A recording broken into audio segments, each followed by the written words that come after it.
I don't know that you have to play this evil You don't have to. I put this because in the same vein as Order Domain, right? I'm playing an Aberrant Mind Sorcerer right now, and it Is that never just even Sorcerer? occurred. Yes, Okay, Sorcerer's identity is Sorcerer. It has no, I guarantee you, no decisions you made in crafting that character have affected his personality one bit. that's true.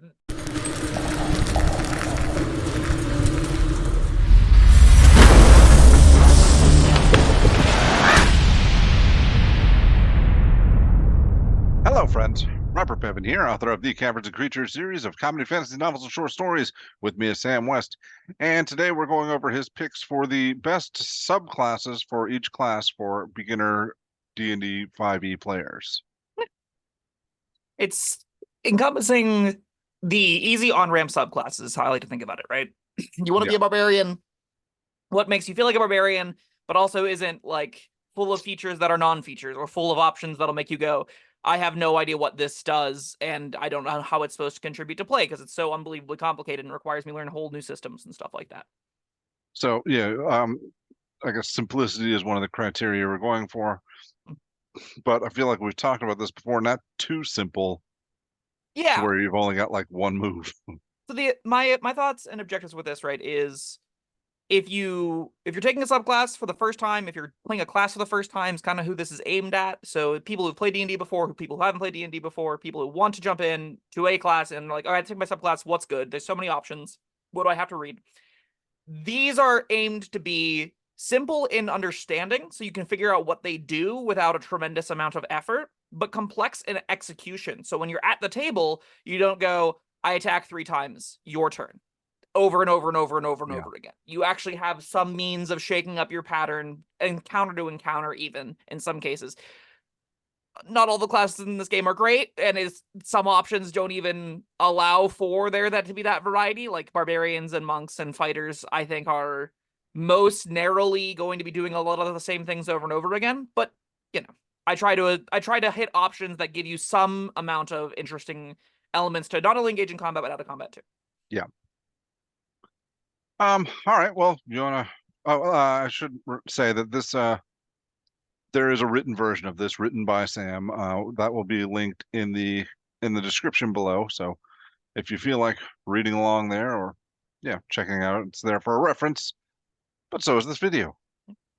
I tried to pick 2 for each because people like different things. And what I've listed might be as pros might be a con to you. What I list as a con might be a pro to you, right? Like the complexity of an option is, I think, an easy example. Some people like really dense, super long books where they get to find all the minutiae of options. Some people hate that. They just want 2 lines of text that tell them what this does, and it does a cool thing that fulfills their fantasy, right? All right. Yeah, let's go in alphabetical order. We start with Artificer. Awesome. So my 2 picks for Artificer are Artillerist and a Battlesmith. I mean, there's only 4 to pick from, There's only and four, yeah. sure wasn't going to be Alchemist. So I landed on these 2 options because I think they best encapsulate the identity of Artificer in some interesting ways. I don't know. What are your thoughts on? Let's start with Artillerist. Do you think Artillerist is an option you'd consider playing, Bob? Do you remember what this thing does? Not really. I've never played an Artificer. And I don't really like the fantasy. I know they're very, very popular, but it's not the sort of thing I play D&D for. Yeah, Uh, I've found I think artificers are popular in the really enfranchised D&D players and very unpopular outside of that bubble. So the moment you get to people that are like playing out of the player's handbook or just starting Dungeons and Dragons the first time, or you play Dungeons and Dragons a lot but don't keep up with the content, don't keep up with what the latest books is, Artificer falls very quickly as I don't want to be anywhere near that. That sounds stupid. I Um, don't think it sounds stupid. I think it's kind of cool. I mean, I picture a little gnome working on his little contraptions and stuff and making potions and like an inventor kind of character. I can live, I can play in a world with that fantasy. I don't want that to be my character. that's fair. I picked Artillerist because it is really simple, but you get stuff to do. So unlike Battlesmith, it doesn't get extra attack. So you're like a half caster, meaning you only have half this total known or spell slots that the wizards and sorcerers and stuff will have. You only go up to 5th level spell slots, opposed to 9th level. So And it's not, I mean, and you're getting these later, right? yes. So Yeah, you're getting 5th level slots when they get 9th level slots. You're getting yeah. 3rd level slots when they're getting 5th level slots. Something like that.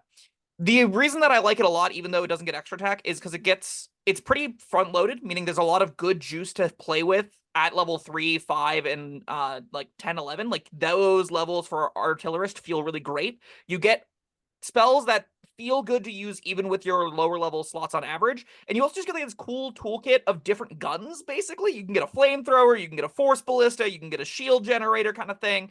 And it's, I think, does a really fantastic job at giving somebody a completely just dip your toe in, I want to build cool crap and blow things up. That's Artillerist. That's exactly what it does. It's what it says on the tin, and it does it well enough that I'd be happy to play it. Yeah. You've got a list of pros and cons here. I do. Yes, all right. So you have a con. Yeah, it doesn't scale great. 5th level is weaker than the other two on average. Not getting extra attack is kind of a major downside, and it doesn't scale to the same level as, like, you know, getting a 3rd attack ever, getting a 4th attack ever, getting 7th, 8th, 9th level spells. Past 10th, 11th level, you will start noticing, especially if you're in a group that has wizards, sorcerers, druids. Oh, I'm doing the same things in the upper tiers that do 1d6 extra damage, maybe, and they're making, you know, meteors rain from the sky. They're summoning an army of little critters to go run things over. So there's I wouldn't expect to make it that far in the game, first. And second, if you do make it that far, this option will feel a little bit worse. Yeah, I mean, if this is your first time playing, you probably don't want to play any character all the way through level 20. That's get your toes wet first. I'd also say I would not set your expectations for that to happen, because Yeah. life gets in the way of D&D a lot, because D&D definitely is a hobby and not, like, you know, a real thing that people will be able to commit years of their time to regularly, consistently. At least there'll be weeks people miss and stuff and games fall apart. It happens. Life gets in the way. Indeed. All right, what's our other Artificer option? I think Battlesmith, this is kind of the opposite in terms of both simplicity and in terms of like where it's just mainly simplicity. This gives you a whole big robot pet. Your that's this one. Yeah. Your robot defender, and that's like most of your option. You get extra attacks, so you can attack twice, and you're just kind of playing the Paladin or Ranger version of Artificer here, where you get extra attack, you're making 2 attacks, you got a Steel Defender pet, and you're doing otherwise your Artificer infusions, making the cool little items as the support, but more focused on attacking with weapons, doing the weapon-based stuff, wearing medium and heavy armor and things like that. I think it's just medium armor, if memory serves. It is a really powerful option out the gate because it gives you a whole extra character sheet that you're playing with, and you will have lots of things to do with your Steel Defender. It defends really well, as you'd expect. It also attacks really well, and so do you. So you're going to feel good in almost every encounter from 3rd level plus, just because you're going to have a lot of options at your disposal. Yeah, I think this is a good pick, and this is probably, if I was going to play an Artificer, I think this is the one I'd like to start out with. You've got complexity listed as a con, but I don't feel like it's too overwhelming. You know, you've got your attacks, you got your pet. I think that's something you go through a few rounds, you're going to get the hang of it pretty quickly. Sure. I definitely do know that I have played with people that go, I don't even want to begin to have to manage more than just my character sheet. And that's fair. Yes. That's a real thing that this asks you to do. This asks you to have another list of stat blocks at ready, know when to roll for it and when you should be rolling, know, you know, what its stats are to augment its rolls on the fly, you know what its skill abilities are and stuff like that. That is a higher amount of complexity, especially like when you're navigating the world and whatnot. The other thing is this option is also front-loaded. The Artificer class, generally speaking, is, which is, again, good for the majority of tables, because the majority of tables aren't getting super, super late into the game. But its 9th and 5th level features aren't really all that much, like, awesome improvement. They're not really new things to do. They're just some incidental boons, and you're not going to, like... I think you're going to find that other classes and other character options have the ability to radically outscale you. Even something like Armorer, the other subclass for Artificer we haven't touched on, they are really good at stacking AC to be particularly high, and they also get extra attacks, so they can do some neat little things in the upper tiers once you're like have an AC at 30-something. This is going to be an option where, again, your 3rd through 10th, 11th level are going to feel awesome, and then past that, you're going to be like, I just do what I've been doing since 11th level for the rest of this game. And that could be not a great feeling. Yeah, well, that's only going to get worse as we move on to Barbarian, I think. I had a really tough time picking a Barbarian option that I recommend to new players. It's a really simple class, but I would steer, if you're planning on playing at least 5 to 10 levels of this game, I would steer clear of this class, just because it is really, really narrow in both like the archetypes it encompasses, as well as what you'll be doing at the table round to round. It doesn't get a lot to do out of combat. It doesn't get a lot to do that like gives you ways to shake up your combat even that much. So the two options I picked, one of them gives you some out of combat things to do and a few very minute decisions to make whenever you're going into fights. And the other gives you a lot more things to think about in fights, but almost nothing out of it. So that's just the nature of Barbarian, I guess. Um, I don't know that I would agree to advise people against Barbarian. Some people genuinely enjoy playing a Barbarian.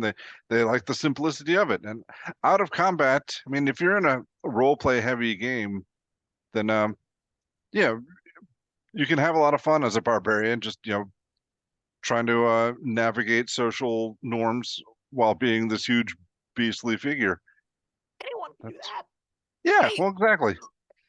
I'm more mentioning more than RP stuff. I'm talking about puzzle solving. I'm talking Oh, about yeah, yeah. exploring worlds. Barbarians are going to do a lot of kicking in doors, and you better hope those doors stay around a DC 25-30 check to break open. Otherwise, you're going to start being real useless. Um, anyway, the first option that I recommend is Beast. I recommend this to the freshest of new players that want to really embody just going full feral. If you want to play a character that this more identity is ripping people apart with their teeth and claws, especially like I have a friend that is playing a goblin beast barbarian right now, and he loves it. You just leap on things and shred them. He took the ritual caster feat, so he's got a little pet rat that goes alongside him. It's incredible. It's a really great aesthetic in fantasy. That table is very low power, so it works pretty well for that. It also gets some things to do out of combat. It gets climb speed.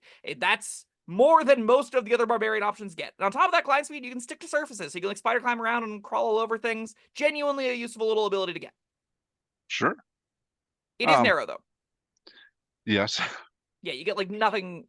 You've the only decision you make is when you rage which of your claws, tail, or fangs do you want. And usually you pick one and you stick with that for a very long time. Sometimes you can shake things up if you really want to try and like, oh, I want to try out the tail this time, or I want to do, a different little thing. You're probably not gonna find that is that fulfilling past the third encounter. You have to make that decision. And also, it's not particularly powerful. It's not giving you a lot of extra damage. It's not getting you a lot of extra, like, again, utility options Yeah, beyond the spider climbing. It is a lower power option, but I do think because of how amazing it is at delivering the fantasy it offers, I would recommend it to a lot of people. fair enough. Other Um, option we got is the Path of the Giant, which is not an option I'm particularly high on, but it is really, what we got. I think this is my favorite Barbarian. Yeah, I agree. I think this one does, in a similar vein to how Beast fulfills its fantasy really well, I think this one fulfills its fantasy really well. Assume you can get far enough in the game that you get your 6th level feature, because your 3rd level feature is just you grow bigger, but there's not really any upside.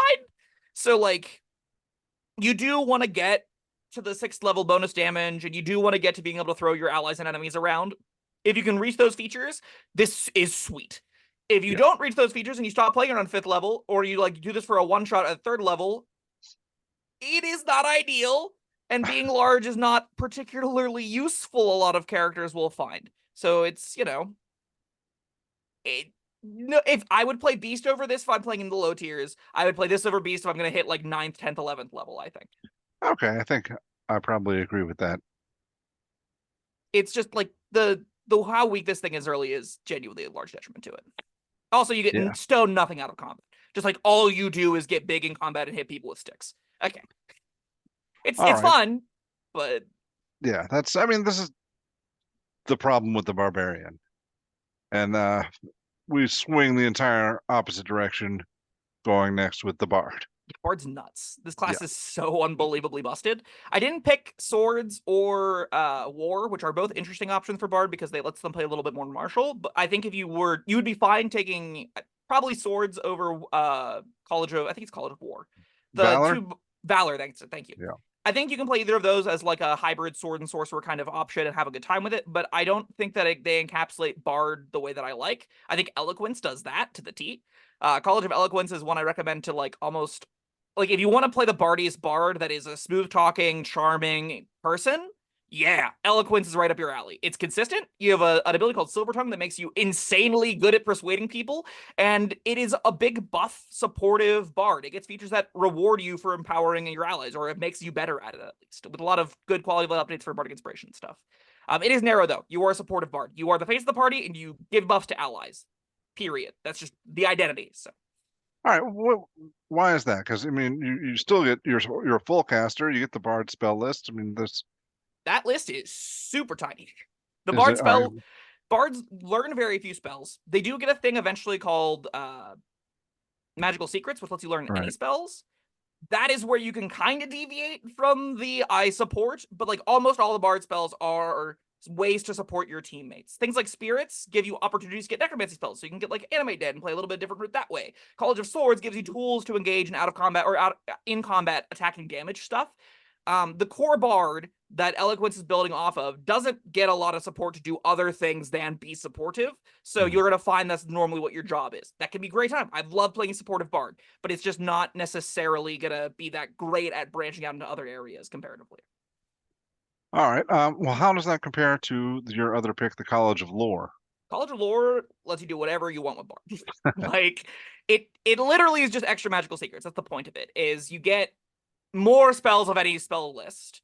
If you're the kind of person that likes customizing and making their own build based off of a lot of stuff, if you want to dip your toes into multiclassing but don't necessarily want to learn those rules, this is pretty close approximation. You can do things like take Find Steed, you can take spells that are made for the half-casters that are a little bit over-attuned for their level way earlier than they can by playing a College of Lore Bard. You could do a lot of really cool build-your-own Bard stuff here that I like a lot.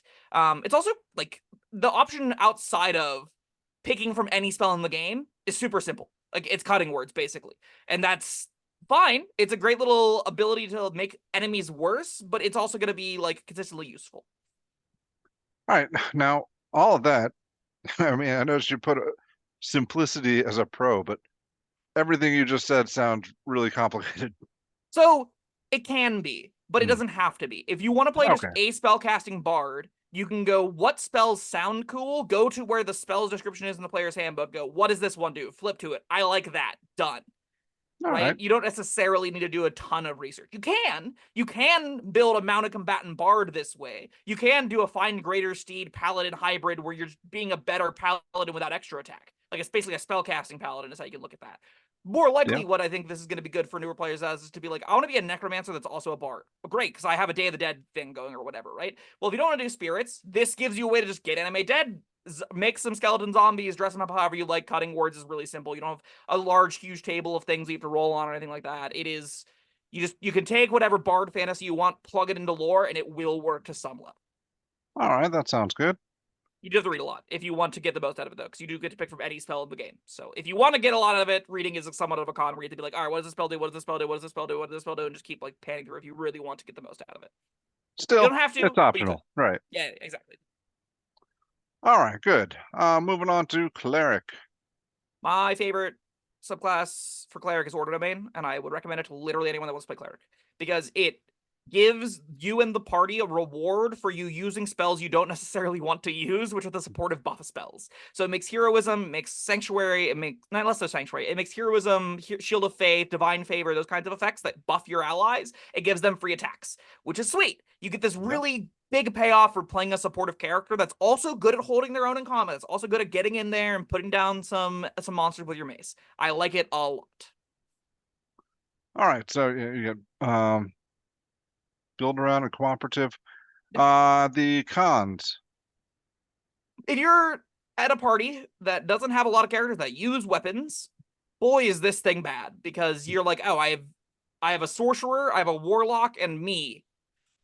I don't get almost any benefit from casting heroism on my sorcerer. I get almost no benefit from blessing the three of us outside of my attack rolls. Yeah, this is going to feel not ideal. Most parties are not going to be that. Most parties of 4 or 5 players will have a fighter and a barbarian, and if you have one martial ally, you're fine. If you have a rogue, bonus points. But there are some real tables where I'd be like, you have actually no one that benefits from this. You probably shouldn't play this option. All right. And This other con I like a lot. yes. Go ahead. It's lawfulness. So D&D adventures aren't lawful. They're just not. No, generally not. 99% plus of D&D players, you could attest to this, right? You just do Oh yeah. random BS and push the DM and see what kind of nonsense you can get up to. So if you wanted to role play this and really live in the Order Domain cleric's life, oh boy, are you going to have some tension. Now, that can be really fun. I put this as a pro in my book, but a lot of people will see wanting to play this tenant to be like, oh, what a buzzkill. I can't do this, whatever. The cleric's being annoying. There can be some friction that comes with trying to roleplay the orderedness of an order domain cleric. Yeah, I've always kind of just swept away alignment ever since the beginning of when we were playing, but it has its place. Like I think if you're gonna role play something, if you're gonna be an order cleric, then yeah, that should be part of it. If you're gonna play, a paladin or something, yeah, you're not gonna go and kill a bunch of kids. Or unless your oath tells you to. Right, right, right. Yeah, I got you. I think it's gray area, right? Like all roleplay. Tempest Domain is my other pick. I love this option. I've seen people have some of the most fun playing D&D playing this option because it has really exciting words like maximize, where you can like big number go boom whenever you deal lightning damage. This I think to me highlights Cleric not just being a supportive healer with a mace from second or first edition or whatever, right? This is Clerics are devotees to a god first and foremost. And in this case, that god is a wrathful, vengeful lightning god that wants to smash and smite people into smithereens. It's really, really sweet. You get a bunch of cool expanded spells let you do lightning-based stuff. It rewards you if you can think outside the box and maybe do some multi-classing stuff. You put extra lightning spells in your sheet by doing things like dipping into Storm Sorcerer or whatever. You don't have to, though. This can support itself well enough into the mid-tiers that you'll be fine. And in the late tiers, you're still just a 9th level or a 20th level cleric. You're going to have plenty of things to do anyway. It's got very clear direction. You know what you're doing whenever you're building this kind of character, because it says take lightning damage spells, put on heavy armor, and hit people with hammers. And that's great. I love that so much. Fantasy clear. Yeah. You're doing Thor stuff. It's awesome. Simple, but you're gonna have a lot of fun. Yeah, it is very narrow. You do one thing, and that thing is lightning damage.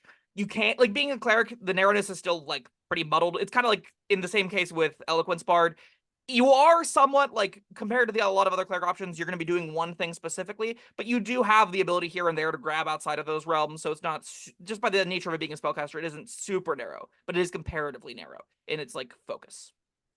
I mean, you still got the full cleric list, right? Yeah. There's a lot of variety in the spells there. That's true. All spellcasters will have that lovely perk. This right. is just This is not like the barbarian problem. no. All of the spellcasters, Yeah. you can just put an echelon above all the martial characters as far as complexity and variety of things to do. All right, moving on to the Druid. I hate that I recommended this option, but I have to because it's the only way to fulfill the fantasy, and that's 90. In my experience, this is 90% of the reason why people play the Druid class. My number one recommended Druid subclass is Circle of the Moon. It is no joke. Circle of the Moon is the most complex subclass in the game. It just is. You failed. Yeah, it is. It is a bear, pun intended, to digest and to play with. You have to manage multiple stat blocks of varying monsters. You have to sift through CR. That being said, this really does deliver on the fantasy of mauling people as a bear from like 3rd to 9th level. There's a really big sweet spot where not only does this option feel insanely powerful from your DM's perspective, but you feel awesome playing it. Yeah. You will have a blast turning into a wolf, turning into a bear, turning into like 12 other different beasts, doing the combat thing. If you're willing to commit to the prep, if you're willing to go through and at least find the 3 different forms you want to shift between, this will be a really great time for you, I think. Yeah, if you got the time and the will, that could very well be worth it. Yes, I've been playing with a new player. This is their first time ever playing, and she's playing a Circle of the Moon Druid. And as I'm playing in this game, I feel like I spend around 45% of my time helping her go through what stat blocks she has available, helping her understand the mechanics of Wild Shape, helping her understand, like, these are the mechanical things that will occur whenever you take these forms, while trying to be like hands off, let you do your thing, let you be creative with it, let you have fun with it. But like, it is genuinely taxing to learn, and it is genuinely taxing to teach because of the complexity of Wild Shape and the necessity of going through all of these different stat blocks that aren't easy to find either, that reward you for having multiple books. Like, it is complicated. Also, Yeah, it doesn't scale great. But yeah, a lot of that can be worked around if you photocopied some stuff ahead of time. Yeah. If you're willing to commit like an hour of prep, you will probably do that hour artifact probably will get you a very long way into the game without having to do a lot of extra work beyond that. All Also, right, again, it doesn't scale great. You eventually get to the opportunity and you go, I have 500 hit points, and the DM goes, cool. Do you do any extra damage? No. Do you do any extra utility? No, I'm just a bear. And they go, okay, and then they move on with life. So it doesn't. There will come to a point where you'll just prefer using an 8th to 9th level spells over being in wild shape. My actual but favorite by druid, that point, you have 8th or 9th level spells. That's exciting. yeah, then you're just like, okay, I'll just, do the other obnoxiously complicated stuff of animal shapes, right? Yeah. Like you'll get into the other end of druid, which is still insanely complicated. Yeah. Now, here's a comparatively less complicated option. It's Circle of Wildfire. This is my actual favorite druid subclass. I have played this option. My god, is it fun. You get a Wildfire Spirit that gives you a whole lot of utility. It's like this ranged, flame-based entity that can pepper things with fire. It can teleport, and it can bring a friend, and that friend can be you. And you can just do it right after your turn, just teleport around with this thing. It gives you a way to use your wild shape in a really fun dynamic. I think it looks really sweet. I like this as a really unique identity for druids. It's really, really fun. I like it a lot. All right, Would cool. recommend. Way simpler, way more digestible. You just have to learn one character stat block instead of all of the beasts you like to turn into. Although Druid still wants to learn into how, what shapes they can turn into and stuff like that. But it's way less so than Moon. Yeah, I mean, that's just part of being a druid. Yeah. You have one con here. It is still technically harder to track than like a lot of like a Circle of Spores. I think is less tracking than this because you don't have a summoned companion. Having a summoned companion, knowing where it is going to be a lot. Then you stack on top of it Summon Beast, then you stack on top of that Conjure Animals, and you're going to be very quickly in a situation where you're like, I have 15 different things under my control that I have to manage. That can be a lot. So, there can be some real tracking issues that you can run into with managing Circle of Wildfire that can be, still complex. And I mean, I think that's going to go for Druid in a broader sense as well, since a lot of your better spells are these summoning and conjuring spells. Yeah, this just sticks one more thing on top of all that, right? One extra thing to track and keep you aware of. All right, going back to simpler classes, we have the fighter. Yes, best fighter option. I don't think it's particularly close. Okay, maybe it is kind of close. I think Elder's Knight is the one I recommend most to new players. This is, if you want to play the human fighter for your first D&D game, this is the archetype you should take. Because it gives you a wee little baby introduction to spellcasting in a very digestible fashion. It lets you get a lot of expanded utility out of combat as the game progresses without ever feeling like you're every single level you have to pick from 12 different things. You just, every couple levels, you get one new spell and you get one new spell slot. It's very digestible. It still does the whole fighter thing. You're still going to be making a million attacks, and you can find cool ways to supplement that in and out of combat with your spell resources. And it just feels like a really gish being the term for sword sorcerer hybrid. It gives you that feeling really well of I am an arcanist that is both casting a fireball and attacking twice with my sword. It's a good, it's a really satisfying option to play, I think. Now, fighter in general, I find neat for new players because it is simple. You're a fighter, you fight, but you get a bunch of you get more feats, and so like it's almost like every level you're getting something a little bit more, another tool you can work with, and yeah. I think my biggest gripe is just generally with fighters, their early tiers are really, really, really boring. Like you get Second Wind, a fighting style that's normally just a passive buff to rolls. So you don't really have any first level ways to contribute outside of hit points and hit. And your second level feature is I attack one more time per short rest. One more time per short rest. That's 99% of what action surge is used for, right? And then finally the third level comes around. If you pick something like Champion, you continue the trend of I am a character that is marginally better than a peasant. If you take Eldritch Knight, you get a new whole amazing upgrade of things to do out of combat, ways to engage with the world outside of what a peasant could do, outside of what a goblin could do. You are better than a goblin, demonstrably. Yay. Huzzah! I think fighters, once you get your build together around the 11th or 13th level, you'll be like, oh, all right, I got 3 attacks and I'm making, plus 10 to all these damage rolls. And I got advantage when I need it. This is so cool. Getting there is challenging when your first few levels are, oh my god, I'm so bored. So, that definitely is personal preference, but that's one of the pain points I have with fighter. I think Eldritch Knight solves that pain point really well. Oh, good. What else do you have? The other option I picked for fighter is Samurai. This is if you are determined to not learn how the spellcasting rules work. Don't worry, there's an option for you here too. It's Samurai. It is really simple. It is really generic, unfortunately, despite the fact that it's called Samurai. You could just basically stick any existing fighting option on this and call it a day. Like, it doesn't really have much to do with the aesthetics or presentation of Samurai. You just No. kind of attack better for sometimes, and that's good. If you want a really simple option that gives you a few decisions to make of what do I want to have my super attack turn, this is that. It is everything champion should be, but it is like gives you actual decisions to make instead of I just need to notice when I roll 19s. So if you were thinking about playing champion fighter, I 100% would push you to samurai instead, because it will be as simple, like nearly as simple, and it will have one or two bonus decisions you get to make that will actually give you some way to shake up the play. All right, fair enough. No, the next marshal, we have the monk. Oh, monks. Monks are not great. My two recommended options, though, I think are really fun. I think these two are both really cool. Way They Send a Dragon is my first recommendation. This is for people that want to live out both the cool fantasy as well as like empower what Monk does and actually contribute to the game more in a monkish fashion. They get a lot of free resources and ways to expend their key in unique ways, and you also get to like look and feel like a dragon, which is just awesome. Now, it isn't that powerful because monks aren't that powerful, but you still get little boosts to your damage here and there. You still get ways to augment your attacks so you're hitting cones and stuff like that. You're still going to have some unique and interesting ways to contribute to fights, and you do get better than most monks do get in combat. But like if you're playing at a table that are doing researched builds, I'll call them, I would gauge you're going to have a pretty poor time at competing as far as damage goes. Yeah, well, if you're at a table full of researchers, maybe, well, I won't say You're it's the probably not wrong playing for the table. first time. Yeah, that's true. I think like that. I would guess if you are a newish player, this option will be sweet, and you will have a great time with it and won't notice the power problem. Okay, now your other pick for monk is, I think, my personal favorite monk, Way of Shadow. This is just like the ninja archetype, and it's sweet.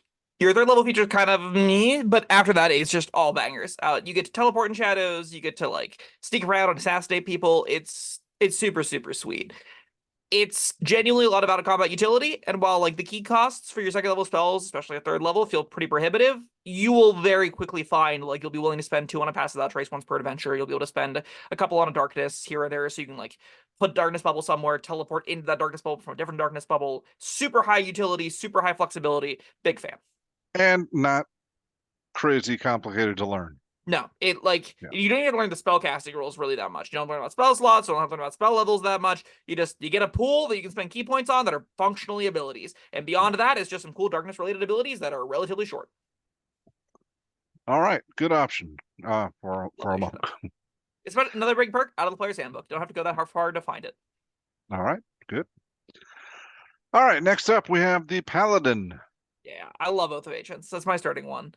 This is also out of the PHB, and I like that this sets Paladin up to say, like, this class isn't what it used to be. This isn't a cleric, but better at fighting. This is a new devotee of an oath, devotee of, like, some kind of mantra. And Oath of Ancients sells that very well by saying you are Defender of the Woods. You are a anti-magic sort of bastion that holds nature, like, holds the line for nature. I think that's a really cool look for this Paladin archetype. And I think it, like, deviates really well from Ranger and Druid as well. It's really unique. It's got a great spell selection. It gets Misty Stab, Plant Growth, and Snaring Strike are all really like big wins for it. I really think this is a superb little Paladin option, especially if you wanted to play like a Defender archetype. I think this does a great job. That's it's interesting you said that. I mean, it is all those things, but yeah, it is unique versus the Druid and the Cleric, which I think was kind of a tricky task to pull off.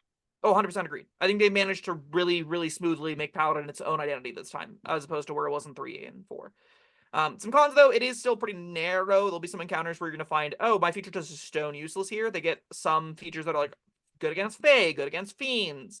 Those are good against Charms or Fears and stuff. I think this option gets some of that. That's not all going to be working in every encounter, but I do think most of the features are usable in the majority of encounters. So it still will feel fine the majority of the time, I think. Yeah, and the spells they get are, a lot of the half casters feel weaker by the time they get spells. But this isn't really the case. I mean, the ones you listed here, Plant Growth, Misty Step, those to be using those all the way through.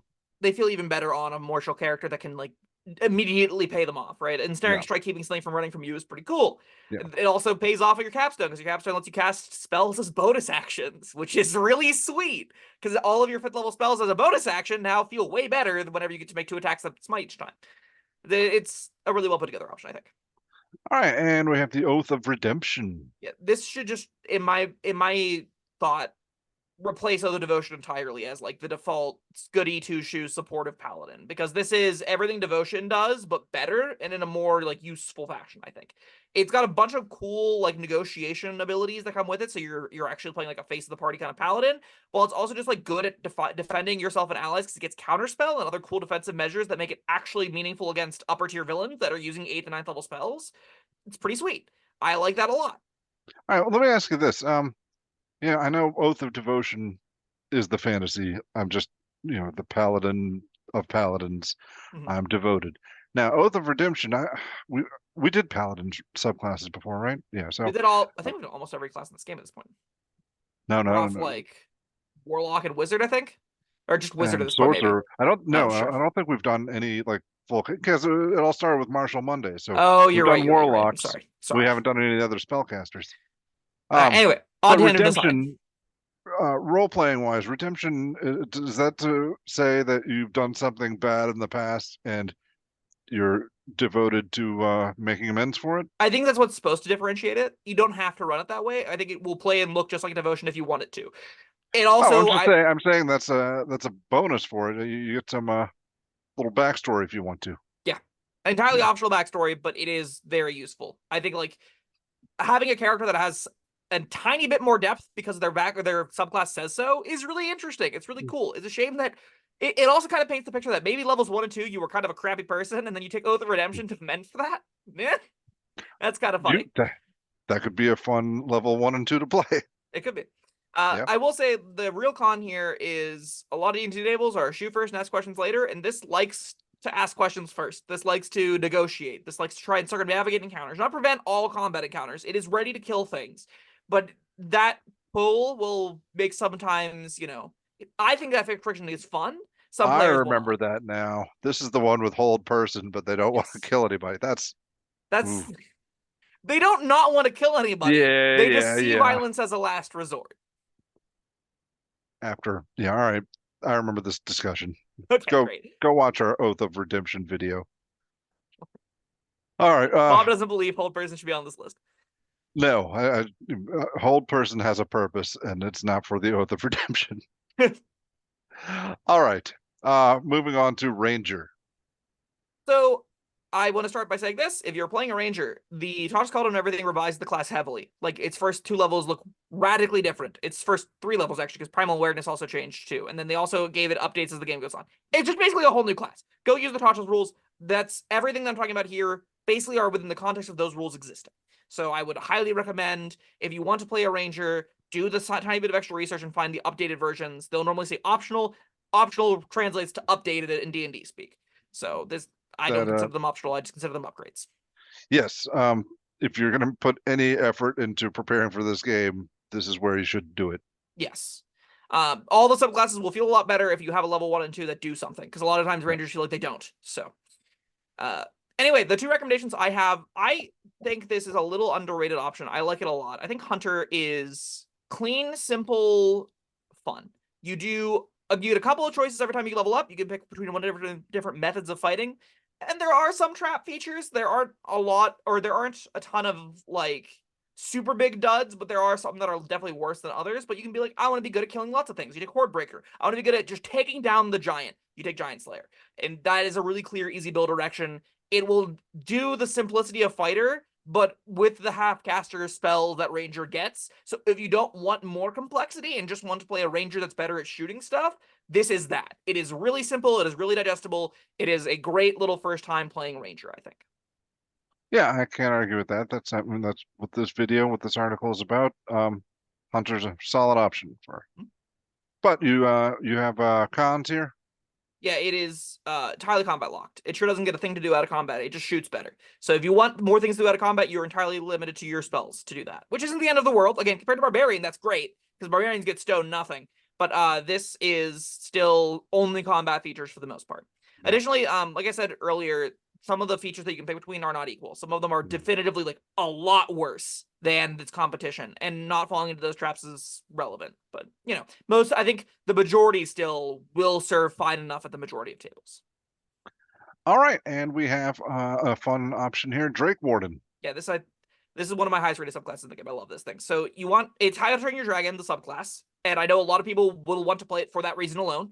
You get a little dragon, it goes up with you. It's powerful. It's a really sweet fantasy. Eventually, you can ride it. It's awesome. It's just it's powerful. It does everything that I would want the dragon tamer character to do, I think. Yeah, and like I think it's cool that you get to ride it a little bit earlier, but then your top end, you get to fly on it. Yeah, there's cool. so many movies and books. That's like the big capstone heroic moment, right? Is whenever they ride the dragon for the first time. Like Aragon, that's his whole thing. It's like riding Saphira and stuff. That is a name that I have pulled out of a deep recess of my brain that I haven't touched those books or movies in like better part of a century. Anyway, I will say there is a real amount of bonus complexity here compared to base ranger, just because you're managing a whole or stat block, and that stat block is evolving and changing every single level. So you do want to, if you don't want to do all that extra work, you're going to probably be limited to Gloomstalker or Horizon Walker or Hunter as the simplest option, right? I think I picked the simplest and most complex applicable options available to you. But yeah, I mean, I can totally see Drake Warden making this list because that's going to be a big time fantasy for a lot of new players. Like, woohoo! I get to ride a dragon. Exactly. Awesome. I will say, I don't think there are a lot of trap subclasses for Ranger. It actually gets one of the better selections. I think you can watch Bob and we've talked about, I think at this point, by the time this release, I think we'll have talked about all of them. Go watch those videos. You'll see most of them get at least a C. I can't think of any off the top of my head that I outright fail, so. All right. Next, we have a class near and dear to my heart, the Rogue. Oh, I love Rogues too, don't worry. This is, I think, my second most played class to Warlock. My first recommendation is the one that I would tell almost every single person to play. It's Arcane Trickster. Arcane Trickster is the first rogue experience I would recommend basically everyone have, because it is rogue, but like Eldritch Knight, you get a little bit of spellcasting and cover all of the flaws that marshals have, which is you lack things throughout a combat, you don't scale that well, you don't get more resources as the game progresses. Arcane Trickster fixes that by giving you some cool spellcasting abilities. More so than Eldritch Knight, you actually like the abilities that like the subclass gives you more so than the spells sometimes, because Mage Hand Letterman is a really cool way to have an invisible mage hand, pickpocket, and do a bunch of neat stuff with. This is the Trickster Rogue archetype that fits a million different character concepts perfectly fine. I highly recommend Arcane Trickster if you're going for like a rogue, but has the ability to impact the world beyond stabbing and pickpocketing. Yeah. Or shooting. Now, your second option, I'm a little bit surprised at. Yeah, so we hadn't reviewed the rogue subclasses recently whenever I wrote this, and I was remembering this as an option that I had memories with, and it was fine, and it is very, very, very simple. And it is somewhat supportive. So I think I rank this above a few others. I would think I'm going to do a slight tangent here, though, and I'm going to give you a free revision, and I'm going to change this because I don't think Mastermind deserves the slot. Yeah. We got different colored glasses on after having done the review for this. Yeah. Instead of recommending Mastermind, I'm going to recommend people use Thief. All right, good. That was the one I was going to choose. Yes. Out of the player's handbook, second story work lets you climb all over things. You get really neat, simple abilities that let you jump around and do cool stuff. It lets you engage with it more if you really want to, because you can buy into the using objects as bonus actions to pick up acid, alchemist fire, holy water. It lets you kind of investigate the player's handbook a little bit more in some interesting ways. Use some items use items in unconventional ways, I should say. Yes. Alternative problems that option has is it's 100% dependent on the DM. You just need your DM to give you cool magic items, or it just like is really terrible in the upper tiers. But like if you can get a couple of cool magic items that have neat prereqs that your rest of your party doesn't meet, it is a blast to play in the mid tiers. 9th level feature also is pretty trash, but they all can't be winners. Most of the time playing through Thief, you'll have a good time. Yeah, it's the roguiest rogue. If that's your fantasy, then that's why it's one of my favorite rogue subclasses. I think it also will play better for people that like if you're coming from an older edition into the 5th edition for the first time, Thief is going to feel at home. You're going to be like, oh, these rules are ones that I am used to. Agreed. All right.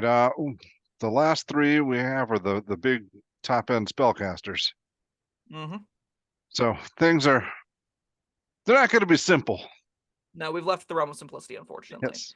All Especially right. with Sorcerer. Sorcerer. I don't think there's a simple way to play Sorcerer, and the unfortunate reality is I think both the player's handbook options suck. Like, they're genuinely terrible. Wild Magic is very difficult to play in a fun way, I have found. I have found that a lot of Wild Magic boils down to the DM not throwing back the Tides of Chaos and just never getting the variants, or the variants can be so sporadic and haha crazy random BS that, you turn to a potted plant in the middle of a big fight and you think it's hilarious. The rest of the party rolls their eyes because it's happened 6 other times this campaign and they're tired of your bullshit, right? So instead of picking Draconic, which I think is pretty useless, and Wild Magic, which I felt like I needed to talk about because it is very popular, I would recommend Aberrant Mind. I think Aberrant Mind gets a lot of really cool abilities, a really big, interesting scaling complexity. Like, your character's early game will scale into unique ways into the late game. You also got like a million resources. The thing is, it's very, very, very evil. You are a aberrational psychic monster, basically, that's probing minds and blowing up heads. So, that's not going to fit every table necessarily perfectly. I don't know that you have to play this evil You don't have to. I put this because in the same vein as Order Domain, right? I'm playing an Aberrant Mind Sorcerer right now, and it Is that never just even Sorcerer? occurred. Yes. Okay, Sorcerer's identity is Sorcerer. It has no, I guarantee you, no decisions you've made in crafting that character have affected his personality one bit. That's true. That is 100% an outlier. Okay. You were like, what character casts web the best? You landed here for some reason. I picked it because the features look cool. They are cool. You're having Yeah. a good time with it? You're going to test? It's a great little option. This is your first time playing Sorcerer too, right? Well, no, I mean I've been playing George the Sorcerer for a while now, but Oh, I've I'm reforming him with Aberrant Mind mhm. currently. So, well, I've only gotten a couple sessions in so far, and it's been very role play heavy. Haven't done any. I don't think I've cast a single spell yet. Let's say that's more on you, but that's just my opinion. No, that's the situation Okay, did sure. not call for it yet. Fair enough. My other recommendation is one I am desperate to play. I want to play this option so bad, which it may mean this doesn't belong here because it sure isn't simple. I think the Lunar Sorcery option from Dragonlance, it's really bizarre. That book is just like a campaign book, and they just jammed a baller subclass in it. So this thing, it gives you the ability to switch between phases, and as you switch through those phases, you get new spells that you can only use while in the specific phases. And you get this really dynamic, interesting character that gets paid off for using them in super interesting ways. I think it is genuinely one of the coolest designs we've ever seen from Wizards of the Coast. It is truthfully like the most engaging subclass I have seen that I've wanted to play with the mechanics of. Now let me ask you: we haven't done sorcerer subclass videos yet. Mhm. When you say phases, are you talking about phases of the moon? Yep. So that's something the DM has to constantly keep track of? No. So Okay. the phases of the moon being you are in the 3 different phases: full, new, or crescent. You pick whenever you finish a rest. And as you level All right. up, you can eventually switch between those 3 phases. It has nothing to do with the actual moon. Okay. This is just your determining of what phase are you in, basically, because you're a lunar Oh, embodiment or whatever. all right, good. That would have been really complicated Yeah. for everyone. It is just really complicated for you. I say that, I think most players, because the complexity definitely scales with the option, it starts a lot simpler because you don't get to switch them around. But as you progress, you start being able to switch them more and more. That's where it becomes a lot more complex and to juggle and manage. It seems like a blast to me, though. It gives you tons of things to do. It solves a lot of sorcerer problems, which is you have one spell known right now. This gives you a lot of spells known because Yeah. you get this list that's shifting around. Very cool. All right. Next up is Warlock. These This are is probably the least simple class. Warlock has the most caveats to like how Yeah. can't there's so many trap features in this class, and I think that extends to subclasses too. My number one pick is Fathomless. I played a Fathomless Warlock. It is a blast. You get a little tentacle, you beat people up with it. It gives you defensive boons, scales well-ish. It's interesting at least. Later in the game, it doesn't do a whole lot for you. Past like 11th, 12th level, you're going to start realizing, okay, this tentacle is still kind of just doing 2d6. That's not great. But it gets shields to benefit you. It gets a lot of cool underwater utility, but more so importantly, a lot of out of water utility as well. That more than makes up for it whenever you're not in water.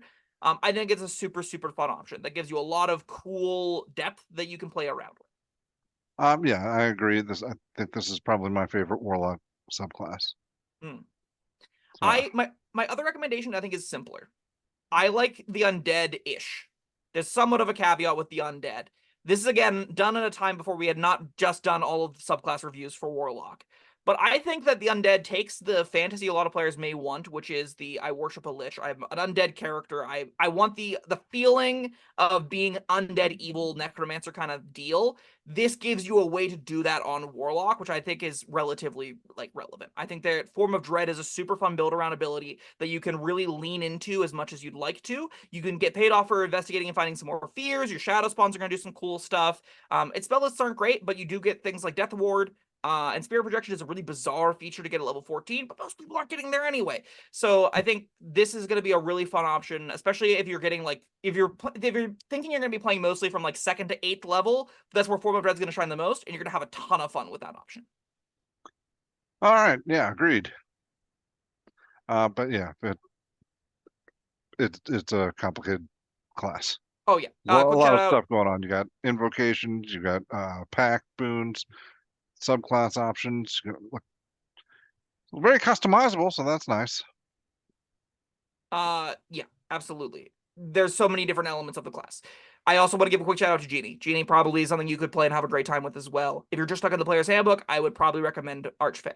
And so there's the easy recommendations from Sam for Warlocks. Lots of them. Good. Oh yeah. And finally, we come to Wizard. Oh yeah. This is Wizard is hard for me because there are a lot of deep wells to sort of dive into. So Illusionist, for example.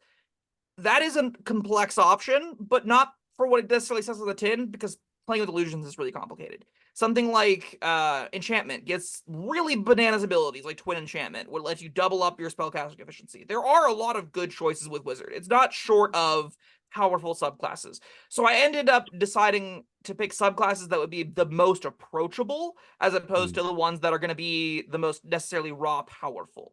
So I didn't Well, I include mean Blade that's not Singers. what this video is. It's not, True. optimizing. This is for beginners. Yes.